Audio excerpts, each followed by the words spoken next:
আল্লাহ জান্নাতি পোশাক কে সর্বপ্রথম পাবে, কে পরবে? নবী বলেন, আয়েশা রে, জান্নাতি পোশাক সর্বপ্রথম আমি রাসূলুল্লাহ পাবো, কিন্তু আমি নবী সর্বপ্রথম পরব না।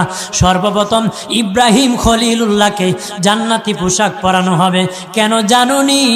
ইব্রাহিম নবীকে নমরুদের আগুনে যখন ফেলে দেওয়া হয়েছিল, দুনিয়ার সব ছেড়ে দিয়েছিল, বাড়ি ছেড়ে দিয়েছিল, সম্পদ ছেড়ে দিয়েছিল, মা বাবা ছেড়ে দিয়েছিল, এমনকি গায়ের জামাও যখন খুলে নেয়, ইব্রাহিম কয়েক কাপড় ছেড়ে দিতে পারি, আমার আসমানের মালিককে ছেড়ে দিতে পারি না।